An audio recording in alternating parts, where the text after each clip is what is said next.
ವರ್ಷ ದಕ್ಷಿಣ ಭಾರತದಲ್ಲಿ 1,06,000 ಟೊಯೋಟಾ ಕಾರುಗಳು ಮಾರಾಟಗೊಂಡಿದ್ದು, ಇದರಲ್ಲಿ ಬೆಂಗಳೂರಿನ ಪಾಲು 31% ಅಂತ ಟೊಯೋಟಾ ಕಂಪನಿಯ ದಕ್ಷಿಣ ಭಾರತದ ಉಪಾಧ್ಯಕ್ಷ ವೈಸ್-ಲೈನ್ ಸಿಗಮನಿ ಅವರು ತಿಳಿಸಿದ್ದಾರೆ. ಬಿಡದಿಯ ಕಾರು ಉತ್ಪಾದನಾ ಘಟಕದಲ್ಲಿ ಆಯೋಜಿಸಿದಂತಹ ಪತ್ರಿಕಾಗೋಷ್ಠಿಯಲ್ಲಿ ಮಾತನಾಡಿದ್ದಾರೆ. ದೇಶವ್ಯಾಪಿ ಕಾರು ಖರೀದಿಯಲ್ಲಿ ರಾಜ್ಯದ ಪ್ರಮಾಣ 11% ಮತ್ತು ಕಳೆದ ಹಣಕಾಸು ವರ್ಷಕ್ಕೆ ಹೋಲಿಸಿದ್ರೆ 35% ಇದೆ. ಅಂದ್ರೆ ಮಾರುಕಟ್ಟೆ ಬೆಳವಣಿಗೆ ಕಂಡು ಬಂದಿದೆ ಅಂತ ಹೇಳಿದ್ದಾರೆ. ಇನ್ನು ಇವುಗಳ ವಿಶೇಷತೆ ಏನಂದ್ರೆ, ಈ ಕಾರುಗಳ ಬ್ಯಾಟರಿಗಳು ಸ್ವಯಂ ಚಾಲಿತವಾಗಿ ಚಾರ್ಜ್ ಆಗುವುದಲ್ಲದೆ ಬ್ಯಾಟರಿ ಚಾಲಿತವಾಗಿಯೇ ವಾಹನ ಚಲಾಯಿಸಲ್ಪಡುತ್ತೆ. ಅಲ್ಲದೆ ಬ್ಯಾಟರಿಯ ಚಾರ್ಜ್ ಕಡಿಮೆಯಾದಾಗ ತನ್ನಿಂತಾನೇ ಪೆಟ್ರೋಲ್ ಎಂಜಿನ್ಗೆ ಬದಲಾಗುವ ಮೂಲಕ ಕಾರ್ಯವನ್ನ ನಿರ್ವಹಿಸುತ್ತೆ ಅಂತ ಟೊಯೋಟಾ ಕಂಪನಿಯ ದಕ್ಷಿಣ ಭಾರತದ ಉಪಾಧ್ಯಕ್ಷ ಸಿಗಮಣಿ ಅವರು ತಿಳಿಸಿದ್ದಾರೆ.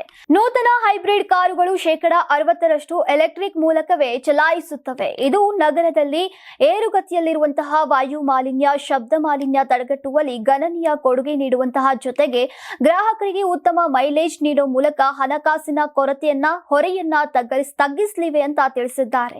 ಇನ್ನು ಕಂಪನಿಯ ಬೆಳವಣಿಗೆ ಜೊತೆಗೆ ಉದ್ಯೋಗಿಗಳ ಜೀವನ ಶೈಲಿ ಬದಲಾದ್ರೆ ಮಾತ್ರ ಯಶಸ್ಸು ಸಾಧ್ಯ ಅಂತ ಮನಗಂಡ ನಾವು ಇಲ್ಲಿಯವರೆಗೂ ಸುಮಾರು 1,000ಕ್ಕೂ ಹೆಚ್ಚು ಉದ್ಯೋಗಿಗಳನ್ನ ಜಪಾನ್ಗೆ ಕಳುಹಿಸಿ ತರಬೇತಿ ಕೊಡಿಸುವ ಮೂಲಕ ಹೊಸತನವನ್ನ ಮೂಡಿಸುವ ಪ್ರಯತ್ನ ಮಾಡಲಾಗ್ತಾ ಇದೆ ಅಂತ ಟೊಯೋಟಾ ಹಣಕಾಸು ಆಡಳಿತ ವಿಭಾಗದ ಕಾರ್ಯನಿರ್ವಾಹಕ ಉಪಾಧ್ಯಕ್ಷ ಜಿ ಶಂಕರ್ ಅವರು ತಿಳಿಸಿದ್ದಾರೆ. ಯಾರಾಗ್ತಾರೆ ಎಂಎಲ್ಎ ಅಭ್ಯರ್ಥಿ 2028 ಶೀಘ್ರದಲ್ಲೇ.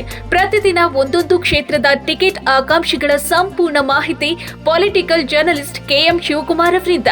ಕರ್ನಾಟಕದ ನಂಬರ್ 1 ಡಿಜಿಟಲ್ ಮೀಡಿಯಾ ನಿಮ್ಮ ನೆಚ್ಚಿನ ಕರ್ನಾಟಕ ಟಿವಿಯಲ್ಲಿ ಮಾತ್ರ.